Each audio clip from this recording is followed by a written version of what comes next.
So I want to talk about cloning, cloning methodologies. And I changed the background of this should say methodologies. I cut it off, cut the little guy off here. Methodologies.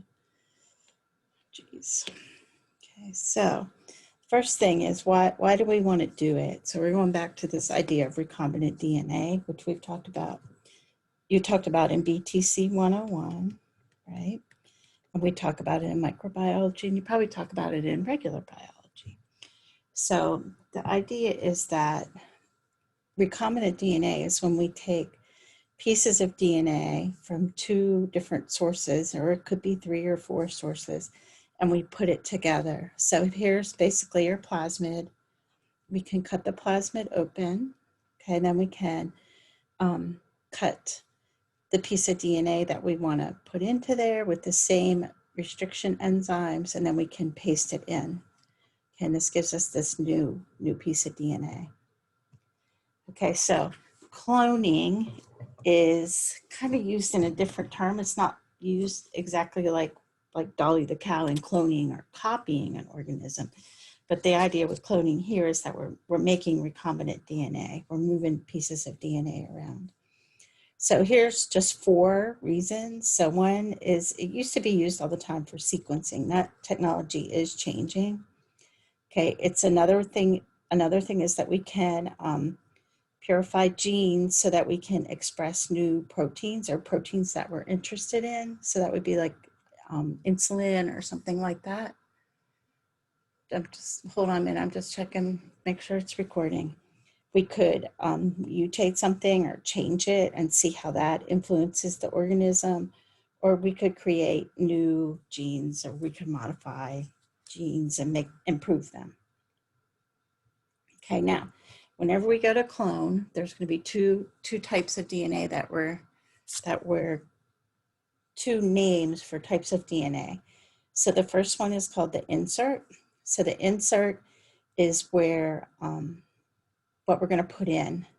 Okay, so could come from anything, right? Because everything that we know of so far has the same nucleotides.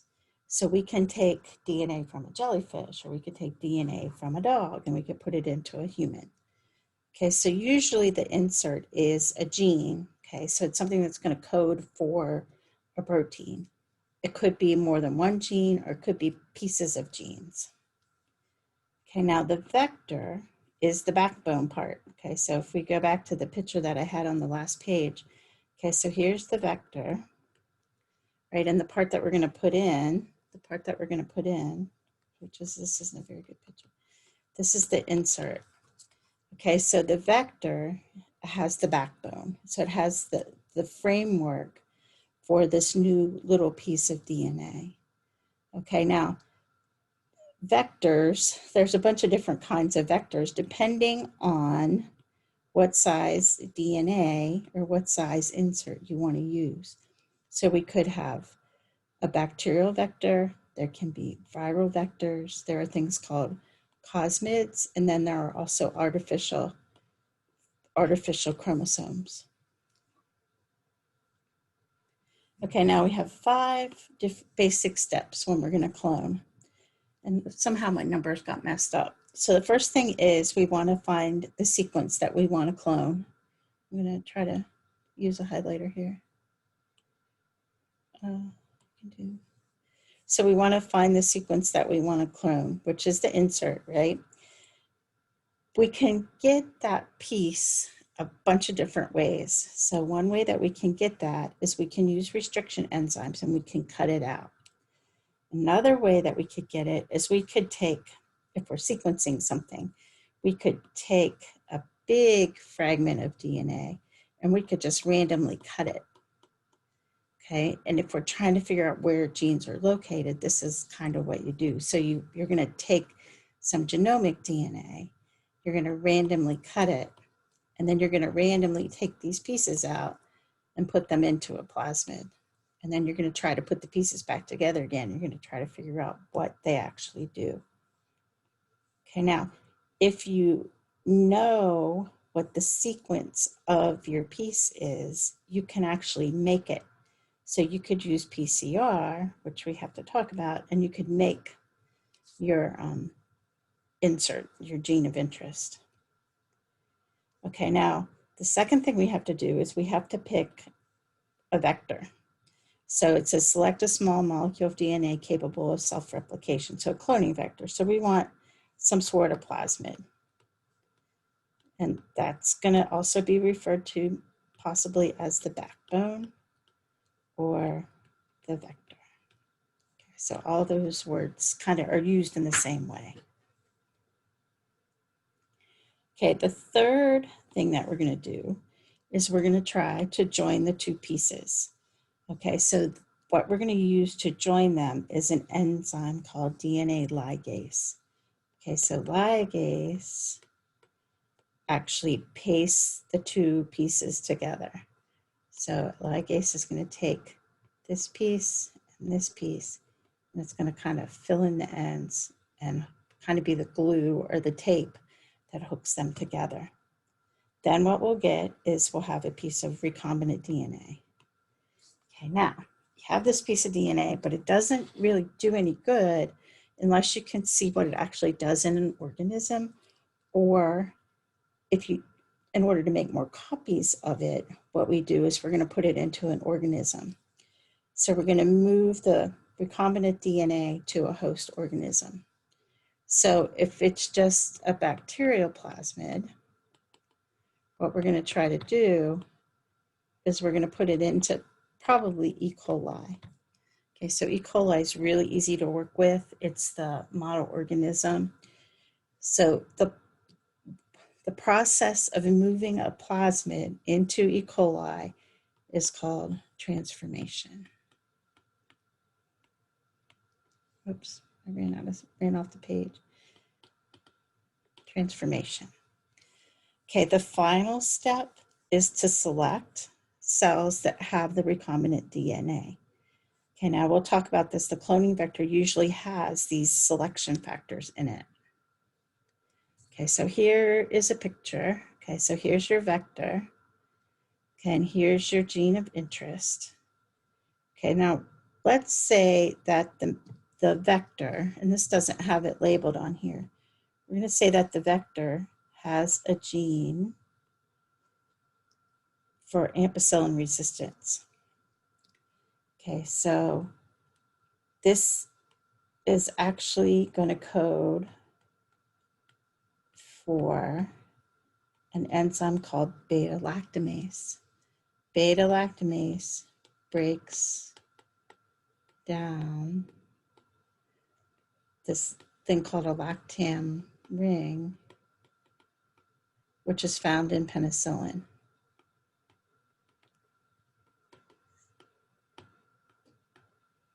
Or ampicillin. So the psyllins have this lactam ring.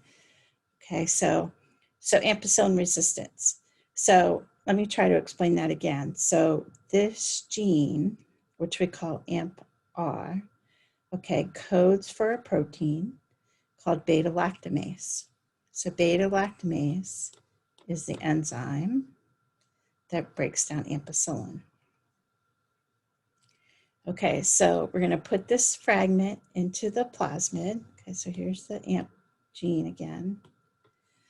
Okay, and then what we're going to do is we're going to do transformation. So this step is where the transform comes in.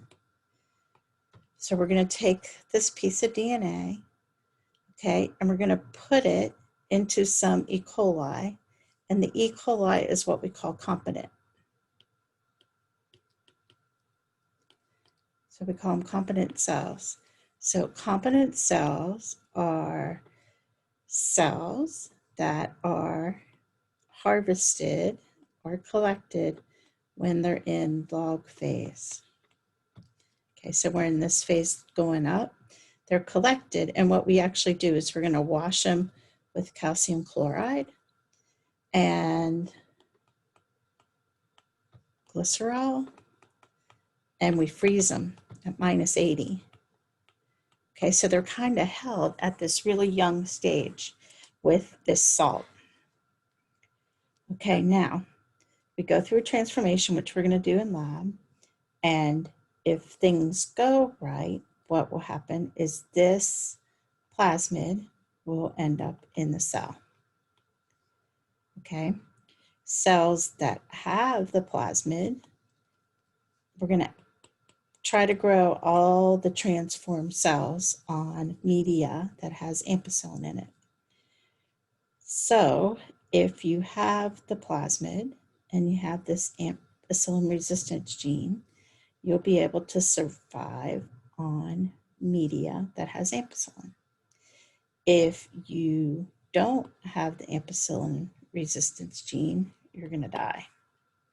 So that's how we select. So this is called selection. Okay, so how do we make the insert? So the way that we can make the insert is that we could use restriction enzymes. So restriction enzymes we buy, so we can purchase them. Okay, you can put in your sequence of DNA, where what you have, into a website, and it'll tell you what enzymes are going to cut where. Okay, we'll talk more about restriction enzymes. Okay, when restriction enzymes cut, they can give one of two things. They can give sticky ends or they can give blunt ends. So if this is your DNA, okay, and it's double-stranded, something that's going to give a sticky end will give something that kind of looks like this. Okay, so it's got an overhang. If it gives a blunt end,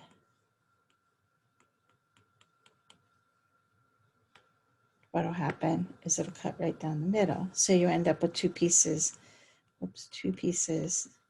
that the ends are flat. Okay, so the sticky end gives you an overhang.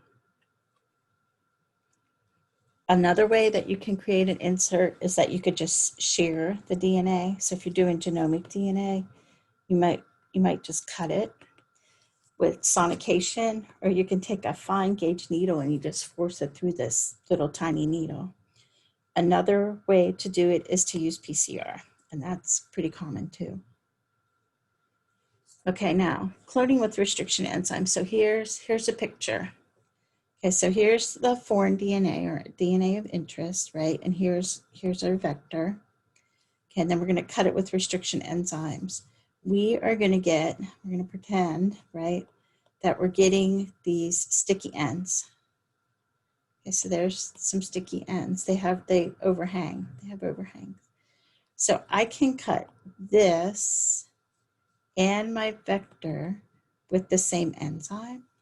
And because of the nature of DNA and complementary base pairing, this should bind with this. And we can just ligate it in there. Okay, so here's a picture. So here's blunt versus sticky ends. Okay, so different enzymes have different recognition sites. Okay, so they're looking for certain palindromes. And you guys remember palindrome is something that looks the same way forward as backwards. Okay, so here's GAATTC. So if we look here, there's GAATTC. Okay, so it's the same on both sides. So what we can do is when we cut with EcoR1, okay, we're going to cut, and where the enzyme cuts leaves this overhang, and these are called sticky ends. Okay, this other enzyme, SMSMA1, okay, it's looking for, right, this is its recognition site, so GGGCCC. Okay, so it looks here. When it cuts there, then we end up with blunt ends. Okay, so we're going to take the vector. Okay, and the vector, actually, usually what happens with vectors is they have what we call multiple cloning sites. And I'll show you this in a minute. So these are regions where we have many restriction enzyme sites.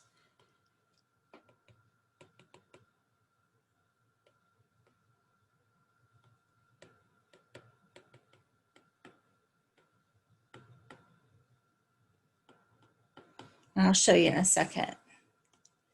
Okay, so let's pretend, so here's the plasmid. Okay, so the plasmid's going to cut, like, well, here, wherever, yeah, here and here.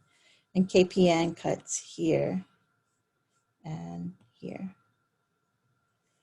Okay, so it's going to open it up. This little piece will be garbage. All right, that goes away. I can take the insert, I can cut it with the same enzymes, right? And I get the same overhang. So then I can take this and it will fit right into there. Okay. And I just ligate it together. So if you look, it's kind of lined up right, but C would pair with G, right? A would pair with T, G would pair with A, and so on. Okay, now quick review about plasmids. Okay, so plasmids, they're small, circular, extrachromosomal pieces of DNA. They're often associated with bacteria. They consider them molecular parasites. So they're symbiotic and they're naturally occurring. They can't live by themselves though. Okay, one example of one that's pretty common, it's called, well, it's not super common, but it's called a TI plasmid, and it's in this bacterium called Agrobacterium tumefaciens. So we use it to actually transform plants. Okay, so plasmids have pieces in them that allow us, it's kind of like a virus almost, right? It has things in it that allows them to use the bacteria to survive. Okay, so they can replicate on their own. They can express any gene that's located in it if it's in there right. And plasmids can range in size from 5,000 base pairs to 400,000 base pairs. Okay, we don't work with gigantic ones. We work with little ones because they're easier to manipulate. Okay, so here is an example of a plasmid. So this one's called PBR322. So if it's a plasmid, it always has this little P on it. Okay, now what it has, if you go over here and look at it, you can see different genes in here. So one gene is the origin of replication, or one sequence is the origin of replication. Okay, so this is where replication is going to occur. So this is where replication is going to start. So without the origin of replication, the plasmid can't copy itself. Okay, so we have more than one plasmid in a cell. So usually there's about 10 to 20 copies in a cell. Okay. Another thing that's always in a plasmid is some sort of antibiotic resistance gene. This plasmid, this PBR322 actually has two. Okay, so it has ampicillin resistance and tetracycline resistance. Okay, they have unique recognition sequences. Okay, so these things with the arrows, those are places where different enzymes will cut. Okay, and usually they're pretty small. So this one's like 4.36 kilobases, so about 4,000 base pairs. So they're not super huge. Okay, here is another example. And we tried to get this to grow in the beginning of class, but it didn't. It actually didn't grow. Okay, so this is called PUC19. So PUC, so this is the plasmid. It was developed at the University of California. Okay, and they number them. So there's an 18 and a 19 that are used a lot. Okay, so it's really small. Okay, so now let's look at it and see what it has. So here's the origin of replication. Okay, so that means that it's going to be able to copy itself or replicate. It actually has an origin of replication that allows it to have a high copy number. So there can be a whole bunch of these in one cell. Okay, it has antibiotic resistance. Okay, so it's got ampicillin resistance. It has this thing called an inducible promoter. Okay, so we can turn it on. Okay, we can turn expression of it on. And that is called a lac operon. And I'll do another I'll share a video about it. Okay, so lac operon. Okay, now it also has this thing, and some places call it a PLINK. I always learned that it was a multiple cloning site, or MCS. So multiple cloning site, I mentioned before, is just a spot in the DNA where there are a whole bunch of recognition sites, or there are recognition sites for a bunch of different enzymes, might be a better way to put it. Okay, so you can do EcoR1, KPN1, XBOS. So all of these recognition sites are in this polylinker region. So they're calling it a PLINK, which makes it sound kind of cute. Okay, but multiple cloning site just means you could cut it.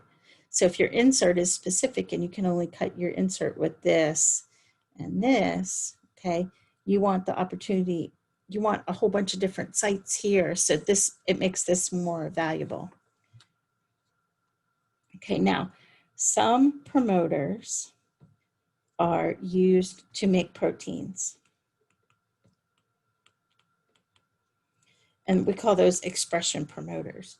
So there are some that are better at that. There are some that are good for cloning. So you can get online and you can look up the different plasmids and you can see what they actually do and what they're best used for. Okay, so the next step, once you get the pieces of DNA together, is to put the plasmid into the cells. Okay, so we have transformation, or we have transfection. So transformation is what we call it when we do this with bacteria, and transfection is what we call it when we do it with eukaryotic cells. Okay, so we can do it chemically. Okay, so this first one is chemical. I should have probably wrote this out for you. You can do it chemically, or you can do it electrically. Okay, so you can add calcium chloride and you can heat shock the cells, which is what we'll do first. Okay, or you can zap them. You can zap them with some electricity, and I'll show you how that works. And then you're just going to select. Okay, now, how do you know who's got the plasmid? Okay, so we're going to use selectable markers. So mainly we're going to use ampicillin. Sometimes we use screenable markers, so we use things that you can see a color change.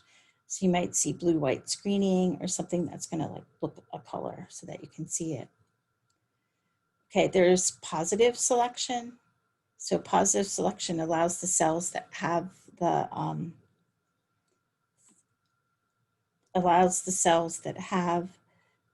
plasmid in them to grow, and there's also negative selection. So we usually do positive selection. I don't know what I was thinking when I was drawing that, when I drew that picture. Okay, now here is a megaplasmid. Okay, so it's called P. cambia. Okay, so there's the plasmid. Okay, this is a way to transfer plants. So I just want you to see how maybe overwhelming these things can be. They have promoters. There's the multiple cloning site, or the PLINK. Okay, it started out as PBR322. Okay, so there's its origin of replication. Okay, but then they just kept adding things to it. It's just really busy. There's a lot of stuff on here. Okay, now there are limits to using plasmids. Okay, so usually you can only move small pieces of DNA. There are other vectors, and personally, I don't have a lot of experience with them, but I have students that graduated that are working somewhere, and they use other bigger vectors. Okay, so one of them is called a BAC, or a bacterial artificial chromosome. So you can add big pieces of DNA to it. Okay, so it makes a fake chromosome. Okay, it has a stable open reading or origin of replication.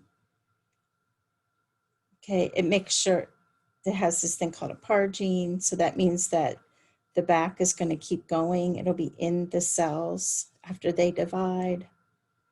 Okay, they have selectable and screenable markers. Okay, and here's the BAC. Okay, so it's just bigger. Okay. Another thing is a yeast artificial chromosome, and they call that a YAC. So they use these because it's a eukaryote, right? So it's a way to move information into a eukaryote. I just want to introduce you to them so you know that they exist. You don't have to memorize this stuff. Okay, so there's another thing, a picture of a YAC. And it's okay. It's a linear chromosome though, right? Because it's a eukaryote. Okay, now, why else do we clone? Okay, so some reasons that we clone is we want to make a library of DNA. Okay, because we want to try to figure out what genes are in something, or we want to sequence an organism. Okay, I kind of jumped around here. Okay, so here are, I don't know what, here's some examples. I don't know how this slide got in here, honestly. Okay, we'll just skip this for right now and we'll come back to it. Okay, so a genomic library. So what they do is they take a genome of the organism and they just break it apart. Okay, and then you can take the little tiny fragments and you can put them into a cloning vector and you can grow up the little tiny fragments. Okay, so it's a way to get all the pieces of something's genome separated out and into different parts. I don't know if that makes sense. So you're going to partially digest the DNA. You could use a restriction enzyme, okay? And you get little tiny pieces, okay? And you're going to digest the vector, and then you're going to ligate. And what happens is you develop, if you go here, okay, you develop what they call a library. So you end up with a whole bunch of bacterial cells that have a plasmid in them with all these different pieces of DNA. So then what you can do is you can sequence these shorter pieces and you can put them together. But they call it a library. Okay, now another thing you can do is you can work with something called cDNA. So cDNA is complementary DNA. So basically what you're doing is you're taking some messenger RNA and you're going to copy it and you're going to make complementary DNA. Then that DNA can be put into a vector and cloned. So why would you do that? Okay, so I want you guys to remember, okay, so we go messenger RNA to DNA, or wait a minute, you guys, I messed up. DNA, right, to messenger RNA to protein. Okay, so we get rid of pieces of non-coding DNA, right, when we make messenger RNA. So messenger RNA is going to be important because that's what's actually being expressed and that's what's getting turned into a protein. I'll try to explain it in lecture. Okay, so here's cDNA. Okay, so say you're looking and you're trying to figure out, one experiment we did is they were looking at plums. Okay, and plums have those hard seeds in the middle of it. So they're trying to figure out what gene is coding for those hard seeds or those pits. So what they did is they took plum tissue, while as the the plum is developing. Okay, and they started collecting the mRNA. Okay, so they took the mRNA, right, and they used an enzyme called reverse transcriptase, and they made DNA. And then they took pieces of the DNA and they put it in the plasmids. Okay, and then you can grow up the E. coli, and then you can sequence this. And you, hopefully, in theory, you could figure out what gene is being turned on when the plums are starting to develop the seeds. Okay, now, different kinds of systems are used for cloning. Okay, so the first one, and we've talked about this one, is restriction enzymes, right? And figuring out where to cut to get your piece out, the insert out, and where to cut the vector, and then you can just ligate them together. Okay, PCR cloning is another method of cloning. Okay, so PCR cloning, what you do is you're gonna use PCR primers, and we haven't done PCR yet, so we'll do that. We're gonna use primers. We're gonna amplify a piece of DNA. Okay, and when we amplify that piece of DNA, we're going to make it so that it will bind to a vector. Okay, and then we can put it into the vector. This one, what they did is they made a restriction site and they cut it with enzymes and put it in. It's become much more simple than that. Okay, so this is a way that is pretty simple. So this is called TA cloning. So TA cloning, what they figured out is that the enzyme called Taq polymerase, which is the enzyme that's used to do PCR, adds adenine to the 3' end of the DNA. Okay, so it always adds an A. So what this company did is they made a vector or a piece of DNA that has a little T on the overhang. Okay, so TA, so T and A pair together, right? So this is your PCR piece, which is your insert. Okay, it's got little A's overhanging. They made a vector that has T's overhanging. All you have to do is mix the two together and they'll ligate. And if you look, this happens really fast. Then you transform it into E. coli and you're good to go. Then you can screen. It's really easy. Okay, now blue-white screening. So blue-white screening, and we haven't talked about the lac operon. We need to go back and talk about that, and then this will make more sense. Right now, this isn't gonna make sense. So I'm gonna skip this for right now, and then I'll make another little video about it after I explain lac operon to you. So we'll skip that. Okay, we'll skip that. And we'll skip this. Okay, and we'll come back to that. Okay, now, what we're using with the iGEM experiment is called BioBricks, and it's enzyme-based. So different companies have come up with different ways and different systems to make this go better, to go faster. Okay, so here's the idea behind the BioBrick, and I'm going to put a link to a video from North Carolina up. Okay, so this is the part that we want. So we're going to put two pieces together. We're going to put this upstream piece together, and we're going to put this downstream piece together. Okay, and then here is our vector. This is, and they call it a linear backbone. Okay, so this assembly is based on the idea of these 4 enzymes. Okay, so we have EcoR1, XBA, SPE1, and PST1. So basically what we can do is we can cut out this upstream part using this EcoR1 and the SPE1. Okay, and we're going to get this. Okay. If we want to cut out the downstream part, we're going to use some different enzymes. So we're going to use ba, and we're going to use the P part.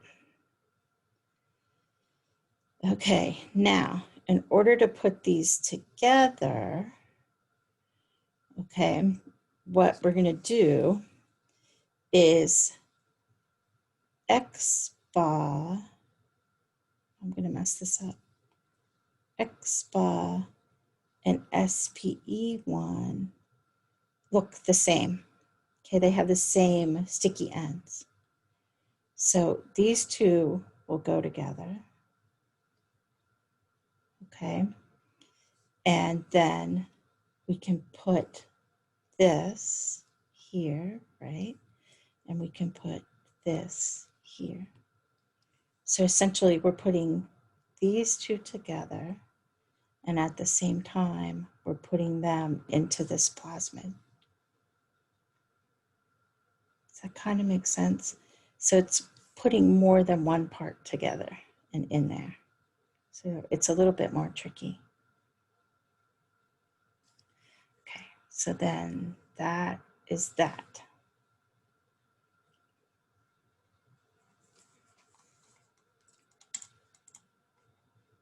Shoot, hold on.